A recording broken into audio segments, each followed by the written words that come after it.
Assalamualaikum warahmatullahi wabarakatuh. Bismillahirrahmanirrahim. Alhamdulillahil qail nun wal qalami wa ma yasturun ma anta bi ni'mati rabbika bi majnun. Qala al muallif rahimahullah taala wa nafa'ana bihi wa bi ulumihi wa bi asrarihi wa bi barakatihi wa bi anwarihi. Amin. Alhamdulillah, syukurillah, mari kita lanjutkan kajian kitab Iqadul Imam.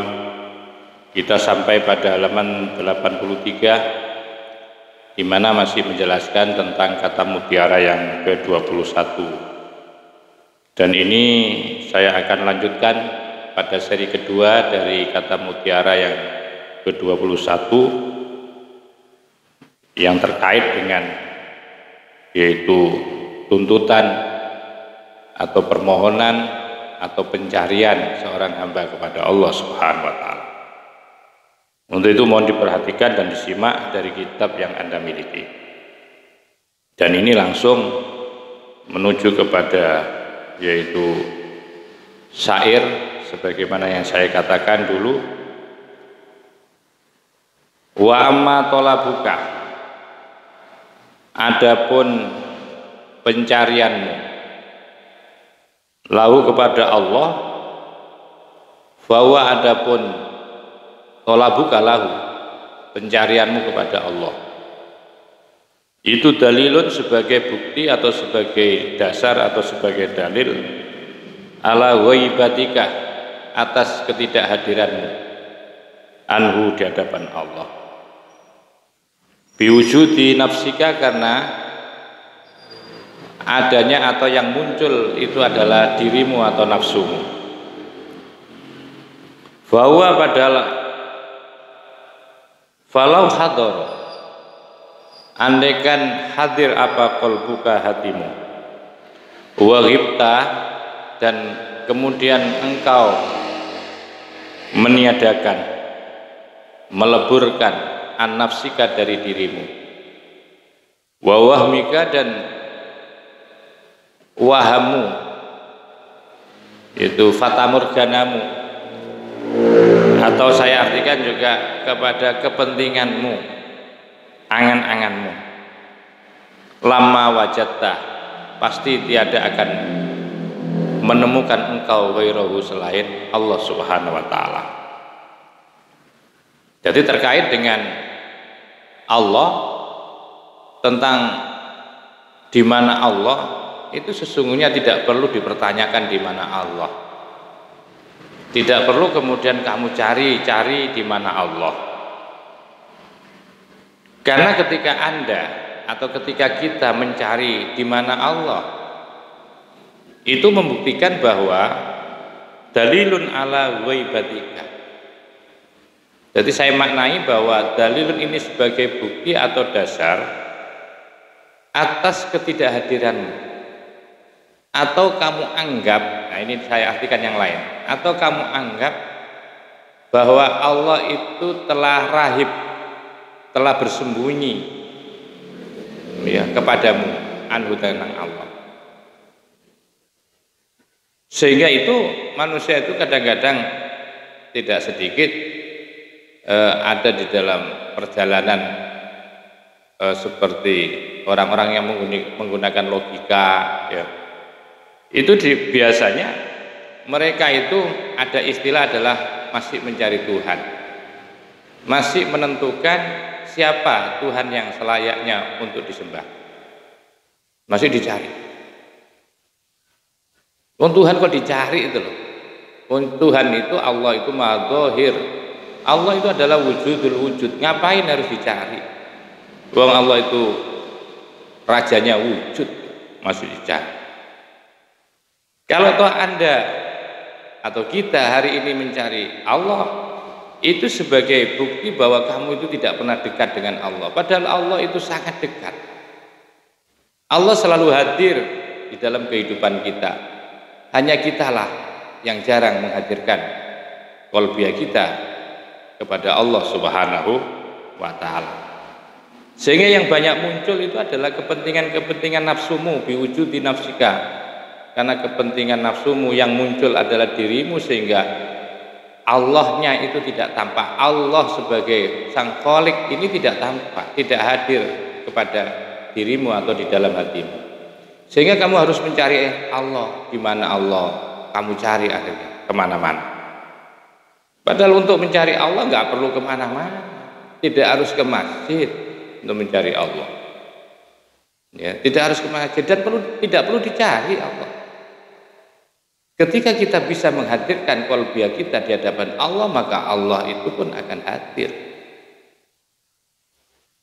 Oleh sebab itu, andaikan ini, falau hadara qalbuka ini, andaikan bisa hadir apa qalbuka, hatimu, wa ghibta an nafsika, dan kemudian kamu hilangkan, kamu lebur, ya, an nafsika, tentang nafsumu, tentang dirimu, kamu lebur itu artinya difanakan, dihilangkan.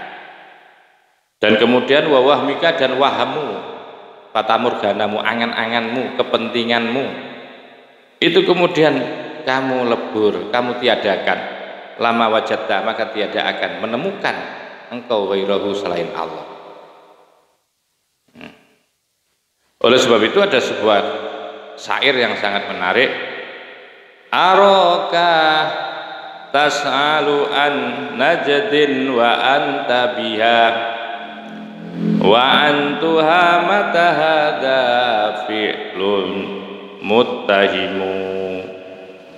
Aroka, aku melihat engkau, tas'alu an najdin, engkau bertanya tentang kota Najd. Kamu cari-cari, orang bertanya kan berarti dicari, an najdin, tentang kota Najd. Padahal wa anta biha, padahal engkau biha, selalu berada di dalam kota Najd. Kok masih kamu tanyakan tentang kota Najd? Wa antuhamah, dan dari dugaan.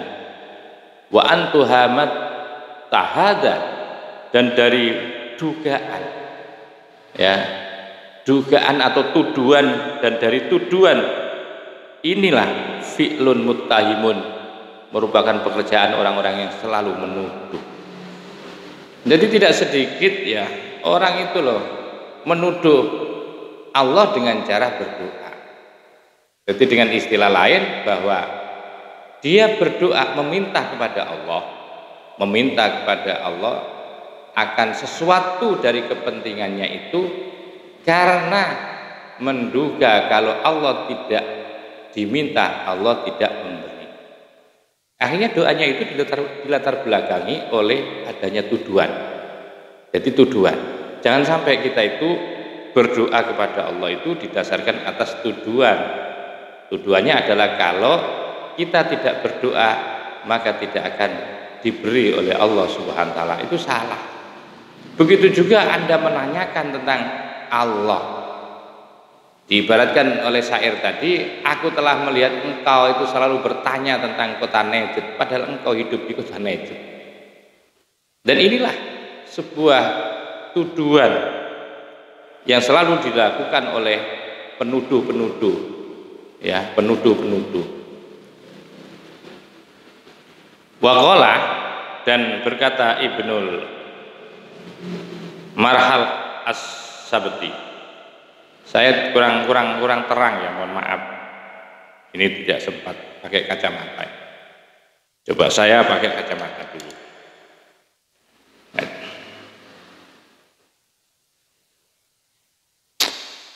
Ini ada sebuah syair juga, syair yang lain.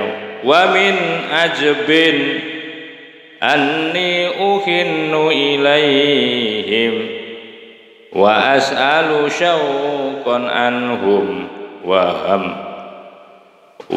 muhma'i wa tabkihim aini wa hum bisawadiha wa yashkunna wa qalbi wa hum baina adla'i wa min ajbin anni uhinnu ilaihim wa as'alu syauqan anhum wa hum ma'i wa tabkihim aini wa hum bisawatiha wa yashkunna wa qalbi wa hum baina adla'i wa min ajmin dari sebagian yang sangat mentakjubkan, mengherankan. Ani sesungguhnya aku itu ukhinu, rindu, kangen ilaihim kepada mereka. Sehingga wa as'alu syauqan anhu, sehingga aku meminta kerinduan itu juga kepada mereka. Wahum, padahal mereka itu ma'i, selalu bersama aku. Ini kan sebuah keanehan juga. Wong orang rindu biasanya kan ada di kejauhan kan, ketika tidak ketemu, tidak saling berjumpa, jarang-jarang berjumpa dan bertemu. Ini mungkin rasa rindu itu akan muncul. Bagaimana mungkin? Ya bagaimana mungkin? Artinya kok bisa rindu kepada seseorang padahal dia selalu bersamanya. Ya selalu bersama. Wa tabkihim aini wa hum bisawatiha. Wa tabkihim, dan menjadikan atau menangisi kepada mereka kaum apa ini kedua aini apa aini mataku. Wa hum, padahal mereka itu bisawatiha, berada di dalam kegelapan. Artinya kok bisa menangisi segala sesuatu padahal dia tidak tahu, padahal yang ditangisi ada di dalam kegelapan yang tidak kelihatan. Wajkunna wa qalbi, dan rindu apa qalbi, hatiku. Wahum, padahal mereka baina adla'i, ada di antara tulang rusukku. Ya Allah, artinya ada sesuatu yang mengherankan, yang aneh ini. Wong wong bersama-sama dia kok masih punya rindu.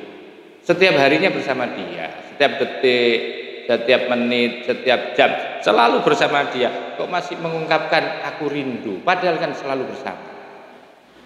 Biasanya orang rindu dan kangen itu kan karena lama tidak berjumpa, tidak pernah saling bersapa, tidak saling melihat. Ya, itu mestinya seperti itu. Wali Rifai radhiyallahu anhu, dan bagi Imam Rifai juga ada sebuah syair. Qalu atansal ladzi tahwa faqultu lahum ya qaumu man huwa ruhi kaifa ansahu wa kaifa ansahu wal asya'u bihi hasunat minal ajaibi yansal abdu maulahu ma ghaba anni walakin lastu ubsiru illa wa qultu jiharan qul huwallahu. Qalu, mereka mengatakan kau atansal ladzi tahwa faqultu lahum. Atansa, kenapa engkau lupa alladzi tahwa? Atansa, tidakkah kamu lupa alladzi tahwa, pada orang yang kamu cintai? Faqultu lahum, maka kemudian aku katakan lahum, kepada kaum, ya kaum, man huwa, siapa dia, ruhi, ruhku itu. Kaifa ansahu, bagaimana mungkin, kaifa halai, bagaimana ansahu, aku bisa melupakan hu, akan ruh, padahal ruh itu selalu bersama dia. Wahai kaum, siapakah dia ruh itu? Dan saya seperti itu pertanyaannya. Padahal ruh itu selalu bersama dia, kok masih ditanyain? Wa kaifa ansahu, bagaimana ansahu, aku bisa lupa kepada ruh, wal asya'u, adapun segala sesuatu, wal asya'u, adapun sesuatu itu bihi dengan sebab roh hasunat menjadi bagus. Yang aneh lagi minal ajaibi, setengah daripada sebagian daripada keanehan-keanehan yang tidak logis itu adalah yansa, melupakan siapa al abdu hamba maulahu kepada kekasihnya, dalam hal ini adalah Allah. Mawaba, tiada samar. Allah enggak samar, tiada samar. Ani dariku. Walakin lastu ubsiruhu, akan tetapi aku tidak mampu melihatnya kepada mawaba. Illa wakultu, kecuali wakultu dan aku mengatakan jiharon, sangatlah tampak, kul katakanlah huwa, adapun dia itu adalah Allahu Allah. Artinya Allah itu kok bisa kamu cari? Wong Allah itu adalah maha tampak. Ya, kok bisa kamu cari? Allah memangnya tersembunyi di mana? Atau tertinggal di mana? Kok bisa kamu istilahkan kamu mencari Tuhan gitu loh. Nah tentu ini yang perlu kita perbaiki dalam istilah-istilah seperti ini. Ya. Wa amma talabuka liwairihi, adapun pencarianmu kepada yang selain Allah. Nah, ketika kamu mencari Allah, mencari Tuhan, kok ternyata di dalam pencarianmu, karena kamu tidak pernah berguru, ya, ternyata di dalam pencarianmu kamu tidak menemukan. Kenapa tidak menemukan? Karena kita itu tidak pernah bisa menghadirkan hati kita kepada Allah. Jadi yang paling pokok di dalam ajaran tasawuf, di dalam ajaran akidah ini adalah menghadirkan Allah. Kalau mencari Allah ya nggak bisa, di mana? Ya. Kita mengetahui wujud eksistensi Allah, pertama adalah melalui ciptaannya. Yang kedua bisa dirasakan kehadirannya. Kan seperti itu. Maka itu wa amma talabuka liwairihi, adapun pencarianmu liwairi terhadap selain Allah. Akhirnya kamu putus asa kan, karena kamu tidak menemukan Allah, tidak menemukan Tuhan, karena kamu cari kan, ya, karena salah nyarinya. Sehingga ketika karena kamu mentasyabuhkan, ya, kamu menyerupakan bahwa Allah itu seperti makhluk, jadi sehingga kamu harus mencari di tempat sini, di tempat sono, akhirnya seperti itu. Ketika kamu sudah jenuh, kamu sudah mentok, pada akhirnya kamu putus asa. Akhirnya kamu apa? Mencari yang selain Allah.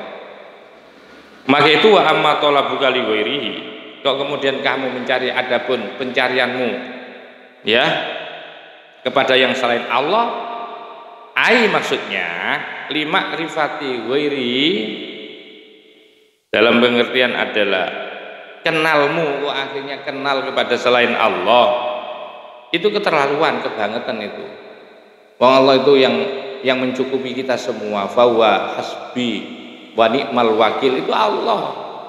Yang mencukupi kita itu Allah. Sebaik-baik wakil, ya, itu adalah Allah. Yang ngatur itu adalah Allah. Kau bisa mencari atau mengenal yang selain Allah. Kalau kemudian kamu belok setir, ya, kalau begitu caramu itu keterlaluan. Itu dikarenakan apa? Falikillati hayatika, karena sedikit rasa malumu minhu kepada Allah. Wa admi unsika, kan kamu juga tidak merasa tenang, tidak menemukan ketenangan kamu bihi dengan Allah. Jadi pertama kamu, ya, kenapa kamu kemudian berubah arah di dalam pencarianmu kepada Allah itu, kok kemudian wong mencari saja itu kamu sudah salah kok, wong Allah hadir kok kamu cari. Kok kemudian ketika kamu pastikan bahwa Tuhan tidak pernah ketemu, akhirnya kamu mencari yang selain Allah, mengenal yang selain Allah. Itu kebangetan. Dan itu sebagai tanda orang yang tidak malu kepada Allah, orang yang tidak punya jiwa uns, tidak punya admu unsika, tidak punya ketenangan, tidak punya kasih sayang, hilang rasa kasih sayang, ketenanganmu hilang, admu unsika, tiada tenang, ya, tidak ada wa admu unsika, tiada ketenangan, bihi dengan tolabu kali wairihi, ya tolak ghairi. Amma wajhu ini adapun alasan disebut ya alasannya kok orang yang mencari selain Allah di dalam pencarian hidup itu kok mencari Tuhan yang selain Allah, yang diminta itu bukan Allah, ya akhirnya tidak meminta kepada Allah, meminta yang lain, menyeru kepada yang lain, mencari kenalan selain Allah pada akhirnya. Itu alasannya disebut kemudian orang itu disebut orang yang kebangetan, yang tidak punya malu. Apa sih alasannya orang itu kok disebut tidak punya malu? Amma wajukil lati hayatika minhu. Adapun alasan disebut sedikit rasa malumu minhu kepada Allah, karena begini, fali annahu, karena sesungguhnya Allah itu yunatika, selalu memanggil dan menyerumu. Allah itu terus menyerumu, memanggilmu pada setiap saat dengan melalui adzan-adzan, itu kan seruan Allah. Ya, begitu juga nanti masuk Ramadan juga diseru oleh Allah, ya ayyuhalladzina amanu kutiba, ya ayyuhalladzina amanu taqullah. Itu kan seruan-seruan semua daripada panggilan Allah biar kamu cepat untuk kembali kepada Allah, kan begitu kan. Jadi ini kebangetan, maka itu alasan di dalam kitab ini disebut bahwa kamu tidak punya malu itu sedikit rasa malumu kepada Allah, sedikit karena kamu sudah memutar arah mencari perlindungan, mencari permintaan yang selain Allah, itu keterlaluan. Padahal Allah selalu hadir, Allah selalu wujud, Allah selalu ada, ya Allah selalu hadir di dalam hati kita. Kok kamu kemudian atau kita kemudian berubah arah itu loh, tidak berpegang teguh kepada Allah, kamu akhirnya itu keterlaluan. Sehingga itu orang yang model seperti itu disebut orang yang tidak punya malu atau sedikit rasa malunya. Alasannya kenapa? Karena fali annahu yunadika ilal hadro ini. Karena sesungguhnya Allah itu yunadika, selalu menyeru siapa Allah kepadamu ilal hadrati, agar hadir di mana Allah selalu mengundang kamu untuk hadir. Ittaqullah haqqa tuqati wa la tamutunna illa wa antum. Itu kan sepanjang hidup itu dipanggil oleh, kalau Ramadan saya khusus di bulan Ramadan. Salat begitu juga, aqimis sholali dzikri, dirikan salat karena ingat kepadaku. Wah, Masya Allah, banyak sudah seruan-seruan Allah agar supaya kita itu bisa hadir, yaitu di kemaharibaan Allah Subhanahu wa taala. Wa anta, ini. Makanya alasan disebut kamu itu orang yang sangat tidak punya malu itu karena Allah sudah menyeru, sedangkan wa anta tafirru minhu ilal ghaflati.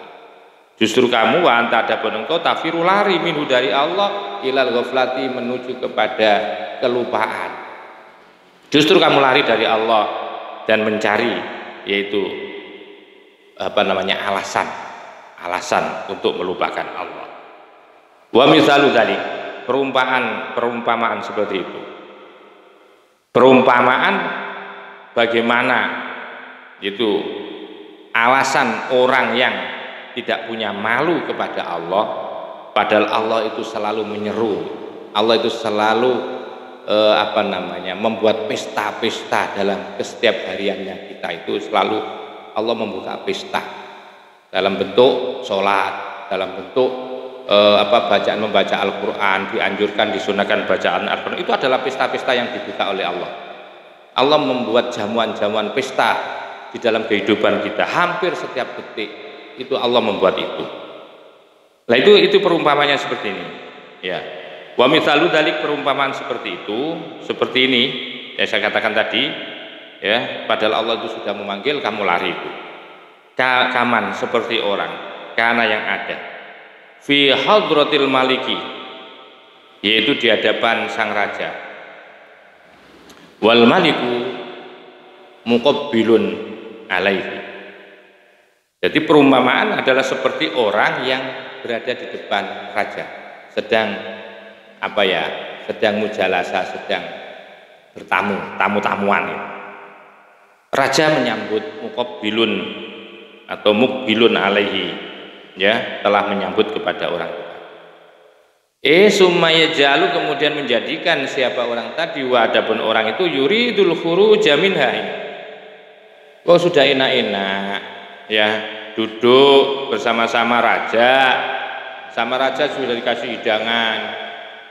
Di situ ada segala minuman, disiapkan hadiah, beraneka ragam hadiah, tempatnya juga mewah.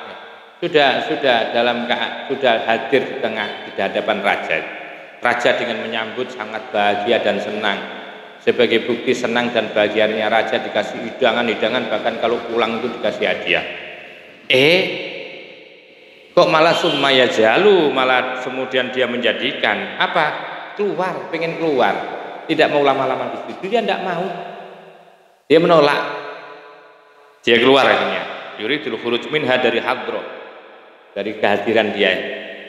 Akhirnya apa? Wayal tafitu ila ghairi, wayal tafitu, dan berpaling untuk mencari ila ghairi, kepada yang selain Allah. Sudah di situ sudah enak, sudah ditemui raja, sudah diberi hidangan raja, disiapkan hadiah-hadiah raja, nanti juga akan dikasih bonus raja, sudah semua dijelaskan oleh raja. Kok malah dia pengen keluar mencari wayal tafid ila ghairihi, mencari tempat lain yang bisa ada makhluk yang lain yang bisa bicara, yang bisa menjamin. Ini goblok banget. Bahasa, maka adapun model seperti ini itu ya dulu menunjukkan ala qillati hayaihi, menunjukkan atas sedikit rasa malunya. Wa admi i'tinaihi, dan tiada perhatiannya bil maliki, dengan sang raja. Ini sudah diperhatikan raja kok kemudian keluar. Ini membuktikan bahwa dia tidak punya malu, membuktikan bahwa dia tidak perhatian. Begitu juga Allah sudah menyiapkan segala-galanya, sudah mencukupi semuanya. Kok bisa-bisanya kemudian keluar, ya, tidak mau mengikuti apa yang menjadi syariatnya Allah, bahkan mencari penolong-penolong yang selain Allah. Ini kan aneh. Oleh sebab itu fawa hakikun bi ayyutrida. Nah ini, kalau ada seperti itu, fawa maka ada pun man hakikun, sangatlah berhak atau pantas, ayutrida bi ayutrida, untuk diusir. Orang model seperti ini layak dan patut untuk diusir. Ilal babi, itu diusir keluar dari pintu. Au ila siyasatid dawabi, atau ke tempat, ya pada umumnya suruh carilah penghidupan sendiri, siasah itu ya, itu begitu sendiri. Waqad qalu, dan sungguh mereka mengatakan, angkir man ta'arrafa. Padahal ini sudah dikasih satu filosofi oleh para ulama sufi. Angkir man ta'arrafa, kamu janganlah sok kenal kepada orang yang kenal. Angkir, seakan-akan tidak kenal lah. Angkir begitu, seakan-akan engkau tidak kenal. Man ta'arrafa, kepada orang yang kamu kenal. Wala yata'arraf, dan jangan pernah mengenal. Liman, kepada orang la ta'rifu, yang kamu tidak kenal. Sudah, yang banyak itu justru mencari kenalan. Yang tidak kenal dicari, yang tidak kenal dia pengen kenalan, ya. Yang sudah kenal dia minta tolong kepada makhluk. Maka itu sikap kita kepada makhluk ketika kita di hadapan Allah yang seperti ini yang dikatakan. Jadi satu misal ya, kalau kita sudah di ruang mau sholat itu ya, itu kan artinya sudah hadir di dalam kemaharibaan Allah, di area-area ketuhanan kan.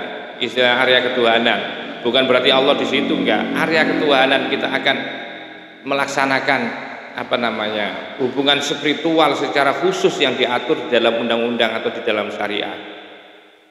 Bagaimana agar bisa hadir secara penuh, hadirnya di situ. Karena tidak sedikit orang yang datang tapi tidak hadir hatinya, banyak. Maka itu yang disebut dengan orang yang hadir di hadapan Allah itu adalah orang yang khusyuk, orang yang penuh seluruh hatinya bisa menghadirkan diri di hadapan Allah Subhanahu wa taala. Ada orang datang tapi tidak hadir, datang tapi hatinya kemana-mana. Baca Quran tapi hatinya kemana-mana, nggak khusyuk. Sholat begitu juga. Maka itu kalau sudah masuk ke area uluhiyah, ke area ketuhanan itu, maka apanya? Nggak perlu lagi kita memperhatikan orang-orang di sisi itu, makhluk-makhluk sudah. Bahkan kepada orang yang kita kenal pun cuek aja kalau mau, memang kita mau hadir di kemahariban Allah SWT. Satu misal saya contohkan, mau sholat. Ketika Anda mau sholat, ya, kalau sudah dikumandangkan adzan oleh muadzin, Allahu Akbar, Allahu Akbar, angkir man ta'arrafa, abaikan kepada orang yang kamu kenal. Jangan terus diajak ngomong, jangan terus melayani kepentingannya. Ini kalau bicara tasawuf loh, nggak bicara fikih saya. Nggak bicara fikih saya, bicara tasawuf. Nanti kalau satu ketika saya ngaji fikih, saya akan bicara yang perspektif fikih masalahnya. Kalau bicara tasawuf, ya, ketika kita sudah dipanggil untuk hadir di kemaharibaan, untuk melakukan komunikasi secara khusus, satu misal sholat itu, maka angkir man ta'arofa, kamu ya abaikan, ya, seakan-akan kamu tidak kenal dengan orang-orang yang kamu kenal. Jangan kemudian ngomong ngedabrus, bagaimana akan bisa khusyuk? Apalagi wala tata'arraf, dan jangan juga kamu mencari tahu, pengen kenalan liman lam ta'raf, kepada orang yang kamu belum kenal. Apalagi mau kenalan, mau sholat, kok ada orang ini dari mana, ini rumahnya mana, apa pekerjaannya, wah ini yang banyak dilakukan, ini menghilangkan apa nilai-nilai hadroh, nilai-nilai untuk menghadirkan Allah hilang ya gara-gara seperti ini. Maka perlu kita angkir man ta'arrafa wala tata'arraf liman lam ta'rif, ya. Ini konsep dasarnya ketika kita mau hadir di kemahariban Allah Subhanahu wa taala. Wa amma wajhu admi unsika, ini alasan-alasan orang itu ketika sudah mencari, menuntut kepada yang selain Allah karena keputusasaan, dianggap Allah jauh, dia menuduh Allah dia menuduh Allah enggak ada, sehingga dia mencari, sehingga ketika mencari tidak ketemu dia putus asa. Maka kemudian orang model seperti ini disebut orang yang tidak punya malu. Mencari penolong-penolong selain Allah itu namanya orang yang tidak punya malu. Dan sekaligus orang ini disebut sebagai orang yang tidak pernah tenang jiwanya. Maka itu alasannya, wa amma wajhu admi unsika bihi. Adapun alasan tidak tenangnya kamu bi dengan Allah, fali annaka, karena sesungguhnya engkau law anista atau la anista, andaikan kamu tenang bi dengan Allah, las tau hasta, niscaya kamu tidak akan pernah liar. Jadi artinya lawan daripada tenang itu adalah liar, ya, galau. Min khalqihi, tentang makhluknya Allah. Cobalah kalau kamu ya disebut kamu tidak tenang dirimu ketika atau tidak tenang dirimu terhadap Allah itu, karena kalau andaikan kamu tenang tidak akan resah kamu, ya, lastah, ya, oh ini nih salah. Fali annaka, maka sesungguhnya engkau lau anista, andaikan kamu tenang, ayem, marem bi dengan Allah, las tau hasta, ini niscaya kamu akan resah min khalqihi, ketika bersama makhluknya Allah. Itu bukti bahwa ketemu orang itu, apakah dia bisa merasakan kehadiran bersama Allah dan tidak, itu ketemunya di sana. Kalau dia resah, justru resah ketika bersama makhluk, berarti itu akan menemukan ketenangan. Lau anistabihi, andaikan engkau itu tenang bi dengan Allah, pasti kamu itu akan resah. Las tau hasta, pasti kau akan resah. Min khalqi, dari makhluknya. Itu ketemunya. Bala yatasawwaru ma minka talabu ma'rifatihim. Bala yatasawwaru, maka tiada tergambar minka darimu, talabu ma'rifatihim, mencari untuk kenal mereka. Wa anta, adapun engkau tafiru, lari siapa engkau, minhum, kepada mereka. Fa idza anasaka, dan apabila anasaka menjadikan tenang Allah bi, dengan Allah, au hasaka, pasti Allah akan membuat resah kepadamu, min khalqihi, ketika bersama makhluk. Wabil aksi, dan sebaliknya.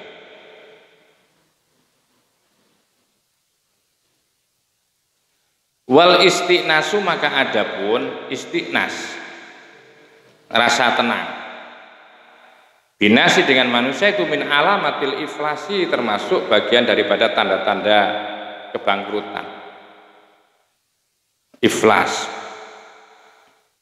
Jadi kalau ada orang kok merasa tenang dengan orang, nggak tenang dengan Allah, itu tanda kebangkrutan. Iqbaluka alal haqi, ini iqbaluka alal haqi, idbaruka anil khalqi. Karena yang dimaksud dengan iflas itu begini. Jadi orang yang merasa tenang dengan manusia, dengan makhluk, itu termasuk tanda orang yang iflas, orang yang bangkrut. Apa yang dimaksudkan? Begini, iqbaluka alal haqi, idbaruka anil khalqi. Rasa senangmu menghadap alal haqi. Iqbaluka, adapun yaitu iqbaluka wal istiqnasu, maka adapun tenang binasi, dengan manusia, itu min alamatil iflasi, dari termasuk tanda-tanda iflas. Iqbaluka alal haqi, iqbaluka, adapun ngadepmu, menerimamu, alal haqi, kepada Allah, menghadap hatimu kepada Allah, itu pasti idbarun anil khalqi, pasti akan berpaling dari makhluk. Ini konsep dasarnya. Jadi ketika hatimu itu selalu menghadap Allah, pasti hatimu itu pula tidak mungkin mendua, pasti akan membelakangi makhluk. Jadi begitu hati ini menghadap Allah, maka pasti membelakangi makhluk. Itu konsepnya seperti itu. Wa iqbaluka alal haqi, wa iqbaluka alal khalqi, sebaliknya menghadapmu itu artinya hatimu, ya. Menghadapnya hatimu alal khalqi, kepada makhluk, itu idbarun anil khalqi, idbarun anil haqqi, itu akan membelakangi atau menolak kepada yang hak. Jadi ketika kamu menerima Allah, menerima kehadiran Allah, pasti kamu menolak, pasti itu nanti menolak kehadiran makhluk. Dan sebaliknya, ketika hati ini menerima kehadiran makhluk, maka akan menolak kehadiran Allah. Begitu konsepnya. Sehingga waqad addu, dan sungguh mereka telah melakukan addu, itu telah menghitung, mengkalkulasi, telah memberikan hitungan atau kalkulasi, atau saya artikan juga kesimpulan, min usulit thoriqi, itu sebagian daripada pondasi thariqah. Nah, ini dari sekian banyak perjalanan orang tasawuf, itu akhirnya disimpulkan, dikerucutkan dalam satu kesimpulan yang seperti ini. Di antara pondasi dasar orang bertasawuf, berthariqah, itu adalah al-i'radu, berpaling, anil khalqi, dari menolak makhluk, berpaling. Fil iqbali, pada waktu menghadap, wal idbari, dan waktu membelakangi. Jadi ada di situ kuncinya orang bertasawuf, orang berthariqah, itu di situ. Selama tidak seperti itu, tidak bisa disimpulkan bahwa itu adalah orang yang hebat, orang yang sufi. Jadi ada dasar atau pondasi dasar bertoriko adalah berpaling dari makhluk, begitu saja. Fil iqbal, ketika iqbal kepada Allah berarti makhluknya tertolak. Fil iqbali ketika menghadap Allah berarti wal idbari berarti makhluknya terbelakang. Wa ma talabuka min ghairihi, adapun pencarianmu kamu cari Allah min ghairi dari yang selain Allah, wali wujudi bu'tika, karena adanya karena munculnya atau adanya sifat jauhmu, karena adanya hatimu yang jauh anhu kepada Allah. Wah, Allah itu sangat dekat, qaribun min hablil warid, kok kamu cari gitu. Jadi andaikan kamu kemudian mencari selain Allah itu karena kamu itu jauh dari Allah. Karena begini, lau tahaqqaqta, kalau kamu terbukti biqurbi, dekat dengan Allah minka kepadamu, wa huwa, adapun Allah itu karimun, zat yang mulia, ma ihtatta, maka niscaya kamu tiada butuh ila su'ali ghairihi, untuk minta yang selain Allah. Wa huwa laimun, dan meminta yang selain Allah itu laimun, tercela. Maka itu kamu disebut orang yang jauh dari Allah. Jadi kalau Allah nggak jauh, Allah itu sangat dekat. Yang jauh itu justru kamu, justru kita. Sebab andaikan kamu memang betul-betul dekat dengan Allah, ya, kamu kalau memang betul-betul dekat dengan Allah, padahal Allah itu zat yang maha, Tuhan yang maha karim mulia, pasti kamu tidak akan pernah meminta selain Allah. Karena meminta selain Allah itu tercela. Jadi maka itu hati-hati ya, wa ma talabuka min ghairihi itu. Makanya kamu disebut jauh dari Allah. Sebab andaikan kamu nggak jauh dari Allah, kamu pasti nggak akan minta yang selain Allah.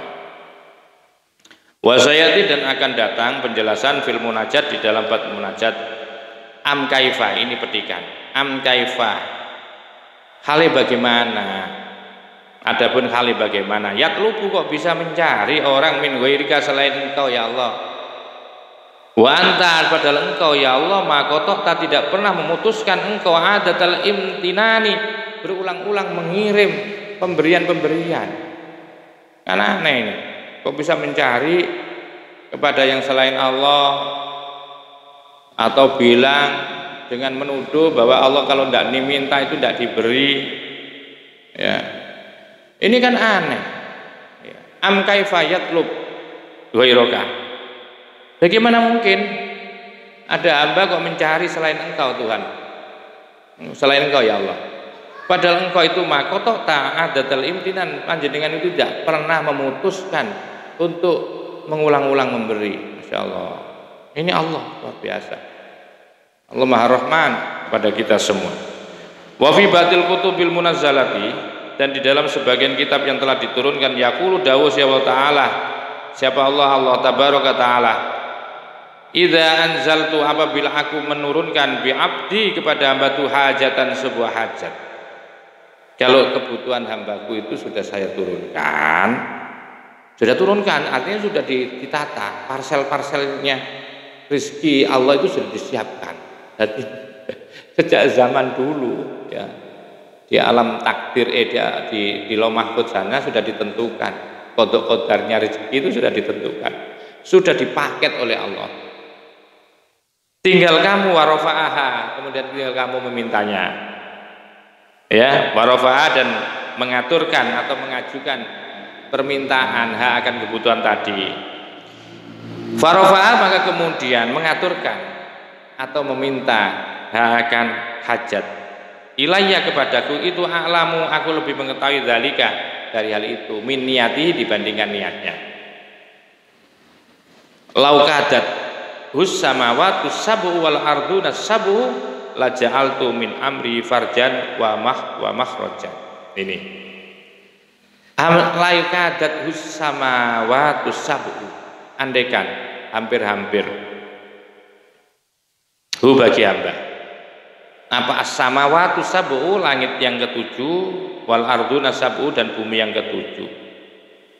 Laja'altu pasti aku akan menjadikan min amri dari urusannya hamba itu farjan, kebungaan, wa makhrojan dan sebagai jalan keluar.